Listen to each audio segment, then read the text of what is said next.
Hello दोस्तों, कैसे हैं आप लोग। आज का ये वीडियो हिंदी में पत्र एवं निबंध लेखन पर आधारित है। दोस्तों, इससे पहले भी मैंने 2 वीडियोस बनाए हैं एसएससी टायर 3 डिस्क्रिप्टिव पेपर के बारे में। अगर आपने वो वीडियोस ना देखे हो तो सबसे पहले जाकर उन वीडियोस को देखें, जिससे कि आप अच्छे से इस वीडियो को समझ पाए और आप समझ पाए कि किस तरीके से लेटर को हमको लिखना है, फॉर्मेट क्या रहेगा और किस तरीके से ऐसे हम लिख सकते हैं बहुत बेहतर से बेहतर। हिंदी इंग्लिश दोनों में है वो वीडियोस भी। और परंतु आज इस वीडियो में हमने हिंदी के पत्र लेखन के कुछ एग्जाम्पल्स कोट करे हैं, जो कि इससे पहले की वीडियो में हमने नहीं करे थे। और जो क्वेरीज आपने मुझे भेजी थी वो उनके बेसिस पे मैंने यहाँ पे हिंदी के ऐसे इंक्लूड करे हैं। तो सबसे पहले हम पत्र लेखन के बारे में जानेंगे। पत्र लेखन के हम औपचारिक पत्र और अनौपचारिक दोनों तरीके के पत्रों के एक एक एग्जाम्पल समझेंगे कि किस तरीके से हमको उनको हिंदी में लिखना है। दोस्तों, सबसे पहला एग्जाम्पल है हमारा फॉर्मल लेटर का, जो कि एग्जाम्पल को देखिए। क्षेत्र में चोरी की बढ़ती हुई दुर्घटनाओं पर स्थानीय समाचार पत्र के संपादक को पत्र लिखना है हमको। लेटर टू एडिटर है, जो कि इंग्लिश में होता है। तो फॉर्मेट देख लीजिए आप, फॉर्मेट वैसा ही जैसा कि हमने इंग्लिश के जो लेटर फॉर्मेट में हमने देखा था। तो लेटर फॉर्मेट को अगर आपको और अच्छे समझना है और अगर आपने मेरे पहले की वीडियो ना देखे हो तो पहले जाके वो वीडियोस देखें। उसके बाद ये एग्जांपल्स आपको बहुत अच्छे से समझ में आएंगे और किस तरीके से हमने ये बॉडी हमने उसमें बनाना सीखा था उसी तरीके से इसमें भी बॉडी बनाई गई है। कुछ कम शब्द हैं क्योंकि इस स्लाइड में बनते नहीं है, तो आप उसको थोड़ा सा और बड़ा कर सकते हैं आपके उसके वर्ड लिमिट के हिसाब से। तो हमारी वर्ड लिमिट होती है 250 वर्ड्स, तो उसके हिसाब से लेटर फिर भी ठीक है हमको, पर एक दो लाइंस हमको उसमें इंक्लूड करके बढ़ा देनी है। अगला एग्जाम्पल हम देखते हैं इनफॉर्मल लेटर का। जैसे कि आ सकता है आपको छोटे भाई को अच्छे स्वास्थ्य का महत्व बताने का पत्र। तो इसको भी आप बहुत अच्छे से पढ़ें। और ये एग्जाम्पल जो इसमें मैंने दोनों कोट करे हैं ये बहुत इंपॉर्टेंट है, छाट के ये टॉपिक्स लिए गए हैं। तो एटलीस्ट ये जो लेटर्स आपको दिए गए हैं इनको बहुत अच्छे से प्रिपेयर करें हिंदी मीडियम के बच्चे, और साथ ही साथ इंग्लिश मीडियम के बच्चे भी इस तरीके के लेटर्स को प्रिपेयर करें। इसलिए वो हिंदी और इंग्लिश में दोनों में क्वेश्चन है। तो इसको आप अच्छे से, अगर आपने लेटर फॉर्मेट जो मैंने समझाया अगर आपने उसको समझा है तो आप इस तरीके से दोनों तरीके के लेटर आप अच्छे से लिख सकते हैं। तो दोस्तों, जो मुझे क्वेरी दी गई थी कि हिंदी में लेटर राइटिंग के एग्जांपल्स मैं कोट करूं, तो वो ये जो मैंने एक एक एग्जांपल्स कोट करे हैं इसके बेसिस पे ही आप फॉर्मेट जो मैंने बताया था कि आपको किस तरीके से लेटर राइटिंग करनी है वो फॉर्मेट याद रखें। जो मैंने छोटी छोटी बातें आपको इससे पहले की वीडियो में बताई थी वो बातें याद रखें और इन एग्जांपल्स के जरिए आप उन चीज़ों को हिंदी में लिखना और अच्छे से समझ लें। तो दोस्तों, अब हम देखते हैं ऐसे जो कि मुझे क्वेरी भेजी गई थी। तो उसके बेसिस पे मैंने कुछ ऐसे सेलेक्ट करे हैं जो कि इंपॉर्टेंट हैं हिंदी के लिए भी। तो ये देख लें कि जिस तरीके से मैंने आपको समझाया था पहले कि इंट्रोडक्शन हमको कैसे कैसा क्या फॉर्मेट रखना है हमको इंट्रोडक्शन का किसी भी ऐसे में।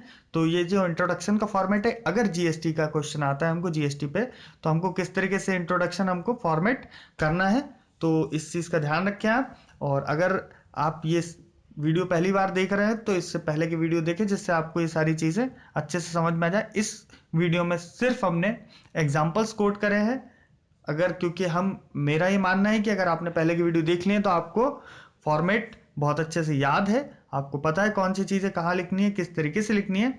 बस जो आपने बोला था कि मुझे एग्जाम्पल्स चाहिए थे आप लोगों को, तो वो एग्जाम्पल्स मैंने यहाँ पे कोट कर दी हैं। आप इन चीज़ों को अच्छे से देखें किस तरीके से बॉडी फॉर्मेट करनी है हमको। तो अलग अलग अनेकों टैक्स खत्म कर उनके स्थान पर एक ही टैक्स प्रणाली लागू करने के लिए जीएसटी प्रारूप बनाया गया है। जीएसटी लागू होते ही central sales tax, excise, luxury tax, entertainment tax और इस तरीके कई सारे टैक्स जो हम बोलते हैं, तो ये सारे समाप्त हो जाएंगे। इससे पूरे देश में एक उत्पाद लगभग एक जैसी ही कीमत पर मिलेगा। हम लोग अभी तक कोई भी सामान खरीदते थे समय पर, तो हमने क्या करा है इसमें भी हमने जैसे बताया है कि आगे जीएसटी के बारे में और क्या क्या हो सकता है। तो आखिरी में होता है कंक्लूजन कि जीएसटी से होने वाले नफे नुकसान जो भी है, तो उन चीज़ों के बारे में हम डिस्कस करेंगे।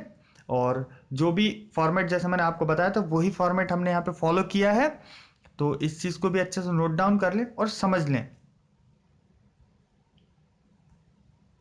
आइए दोस्तों, अगला जो एग्जाम्पल है इंडियन ओलंपिक्स। तो देखिए दोस्तों, इस चीज़ को समझना पड़ेगा आपको। जो इंट्रोडक्शन है एक्चुअली ये है Indian Olympics, Indian Rio Olympics नहीं है ये।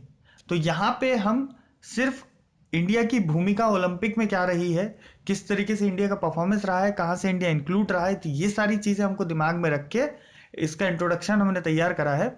अगर रियो ओलंपिक्स आता है तो उसके बारे में आपको हमको रियो ओलंपिक्स के बारे में डिटेल इंक्लूड करनी पड़ेगी यहाँ पे। तो अभी सिर्फ हम देखते हैं इंडियन ओलंपिक्स के बारे में। तो इंट्रोडक्शन हम देख लें, इसको अच्छे से पढ़ लीजिएगा, आप समझ लें इसको। उसके बाद आप बॉडी देखें, इसमें हमको अचीवमेंट्स और जो भी हमने ईयर वाइज डिटेल लिखी है ये सारी चीज़ें आपको याद रखना चाहिए, क्योंकि आप इंडियन रियो ओलंपिक्स में भी आप बॉडी में ये सारी चीज़ें इंक्लूड कर सकते हैं। तो बॉडी देख लें, बॉडी इसकी बड़ी है, क्योंकि ज़्यादा इन्फॉर्मेशन से तो आप ज़रूरी नहीं कि सारी इन्फॉर्मेशन डालें ही, इन्फॉर्मेशन आप छांट के डाल सकते हैं, पर रिलेवेंट होना चाहिए इन्फॉर्मेशन, और जस्टिफाई आपको करना पड़ेगा कि आपने वो चीज़ें उसमें क्यों इंक्लूड करी हैं। तो इसको भी आप अच्छे से पॉज करके वीडियो नोट डाउन कर सकते हैं और समझ सकते हैं। ये इन्फॉर्मेशन सारी आपको नोट डाउन कर लेनी है दोस्तों, ये काफ़ी ज़रूरी है।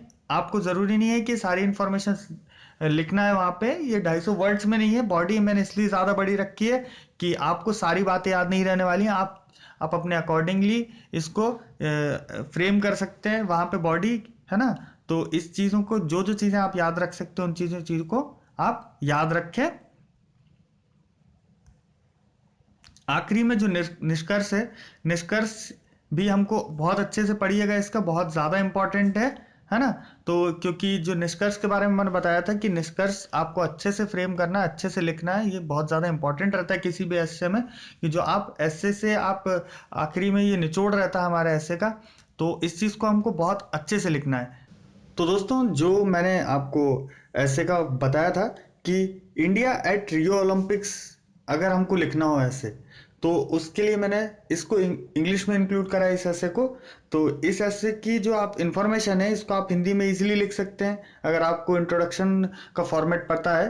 तो ये चीज़ मैंने इसलिए इंग्लिश में इंक्लूड करी कि अगर इंग्लिश मीडियम के बच्चे इस वीडियो को देख रहे हो तो उनको भी बेनिफिट मिल सके। तो दोस्तों, इसलिए एक दो ऐसे मैंने हिंदी के इंक्लूड करे थे, और एक ऐसे थोड़ा सा जो रिलेटेड भी है तो उसको मैंने इंक्लूड करा है। तो इंट्रोडक्शन इस वीडियो का आप समझ लें कि the 2016 summer Olympics officially known as the games of the 31st Olympiad and commonly known as Rio 2016 was a major international multi-sports event held in Rio de Janeiro, Brazil from 5 August to 21 अगस्त 2016। तो ये हमने एक बता दिया। Olympic के बारे तो हमको बताना ही पड़ेगा कि रियो ओलंपिक क्या था, कहाँ हुआ था, कैसे हुआ था, किस डेट पे हुआ था। इसके बाद हमको इंडिया को रिलेट करके बताना है उससे, रियो ओलंपिक से। तो in terms of medal tally, India finish their Olympic campaign on the 67th position, defying all the odds. Shutler PV Sindhu and wrestler Shakshi Malik became the unlikely heroines and saved India from returning empty-handed for the first time since the Barcelona 1992 Olympic Games। तो इस तरीके से हमने एक introduction बता दिया है कि इंडिया इन रियो ओलंपिक्स। तो हमने ओलंपिक्स का जो रियो दे जेनेरियो वाला जो सीन था, इस साल का जो ओलंपिक था, तो वहाँ पे इंडिया का क्या परफॉर्मेंस रहा और इंडिया ने क्या वहाँ पे अचीव करा है। तो इसी तरीके से इसी इंफॉर्मेशन को लेके इसको आप हिंदी में कन्वर्ट करके आप अच्छे से अपना इंट्रोडक्शन लिख सकते हैं अगर इंडिया एट रियो ओलंपिक्स आता है तो।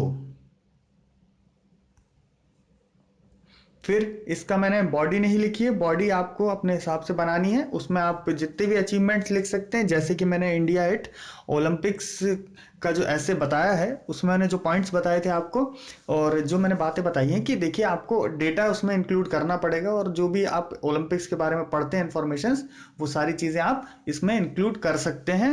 रिलेवेंट बनाना पड़ेगा आपको उस इन्फॉर्मेशन को, इररिलेवेंट ना लगे वहाँ पे, तो उसको थोड़ा अरेंज करके आपको अच्छे से लिखना पड़ेगा। तो कंक्लूजन पे ध्यान दें, इंडिया में not have fared as well as it did in the 2012 Olympic, London Olympics, और जो भी इस तरीके से हमको इसको लिखना है।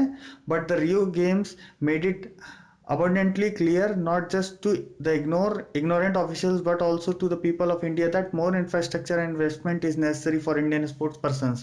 तो ये चीज़ें आपको ज़रूर से ज़रूर लिखनी है, क्योंकि कंक्लूजन हमारा बहुत अच्छा होना चाहिए। हमारी रियो ओलंपिक्स के बारे में अगर हम लिख रहे हैं तो हमको वहाँ पे हमारी परफॉर्मेंस के बारे में लिखना है, और जो जो वहाँ पे दिक्कतें आई हैं, और एट द एंड हम क्या चाहते हैं और किस तरीके से हमको आगे ओलंपिक के लिए प्रिपेयर रहना है, तो ये सारी चीज़ें हम अगर इंडिया एट रियो ओलंपिक्स लिखेंगे तो हमको ये सारी चीज़ें इंक्लूड करनी है। तो दोस्तों इन जो एग्जाम्पल्स मैंने आपको बताया उनको बहुत अच्छे से नोट डाउन कर लीजिएगा आप। ये वीडियो सिर्फ एग्जाम्पल्स पे बेस्ड था, टेक्निकलिटी के बारे में हमने डिस्कस ऑलरेडी 2 वीडियोस में कर लिया है। दोस्तों हमारा आज का ये वीडियो यहीं समाप्त होता है। इन एग्जाम्पल्स को आप अच्छे से समझें। दोस्तों आपके मन में कोई और भी क्वेरीज हों तो उनको सॉल्व करने के लिए हम हमेशा तत्पर हैं। आप अपनी क्वेरीज हमारे स्मार्ट पाठशाला के फेसबुक पेज पे ही भेज सकते हैं, तो उसका लिंक हमारे चैनल के डिस्क्रिप्शन में भी है और इस वीडियो के डिस्क्रिप्शन में भी आपको उसका लिंक मिल जाएगा। तो दोस्तों अगर वीडियो पसंद आया हो तो लाइक करें, शेयर करें और सब्सक्राइब करें। Thank you so much.